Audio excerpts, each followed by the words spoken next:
What do you do when God doesn't pick you?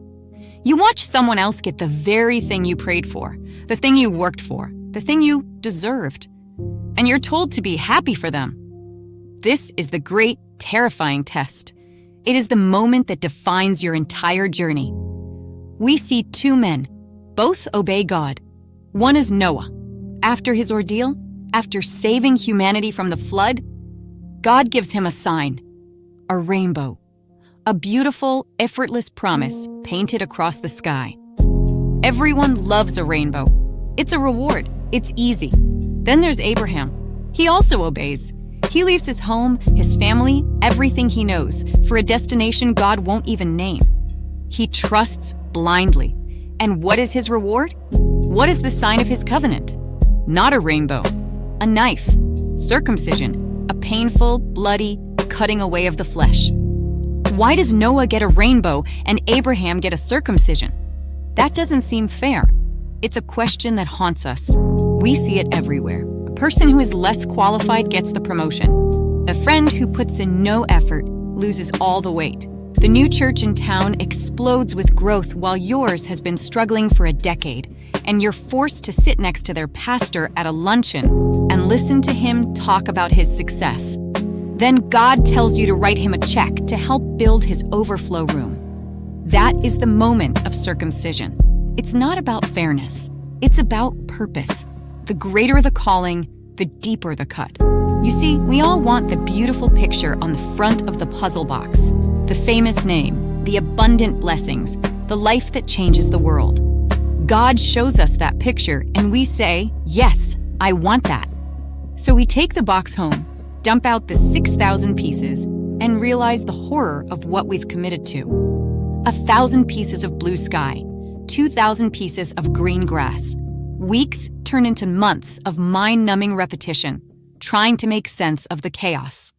And then there are those pieces, the ones that just don't fit anywhere. The trauma that makes no sense, the disappointment that feels like a betrayal, the prayer that goes unanswered. We try to force them in, to jam them into a spot where they don't belong, but they won't go. So we have to set them aside.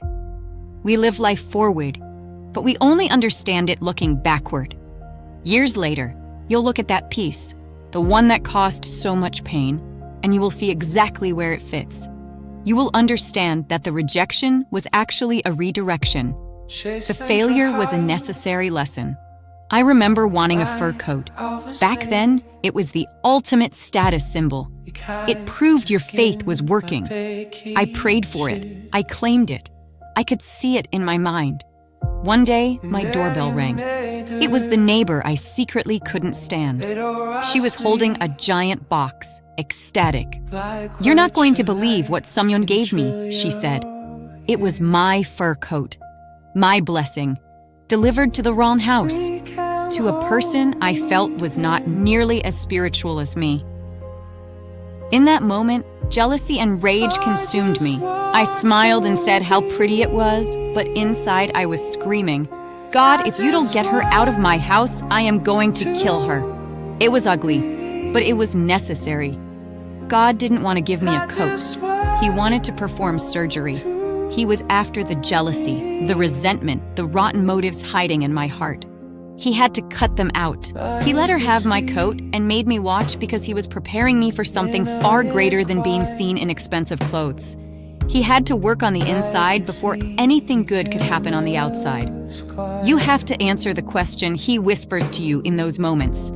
You've asked me for a lot. Do you want it or not? You said you wanted to change the world. You said you wanted to be just like Jesus. Did you think that would come with rainbows? It comes with pruning. It comes with being cut back, sometimes brutally, so you can bear more fruit. Everybody gets something, and everybody doesn't get something. Leah had weak eyes, but she had 7 children. Her sister Rachel was beautiful, but she was barren for years. Whatever you feel you lack, God will give you something else to make up for it. The secret is to stop looking at what everyone else has. Stop competing. Stop comparing. It's good to know what you can do. It's even better to know what you cannot do. Stop trying to be something you're not to prove something you don't have to prove.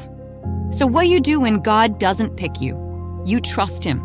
You say, God, I know you will never do anything unless it is for my ultimate good.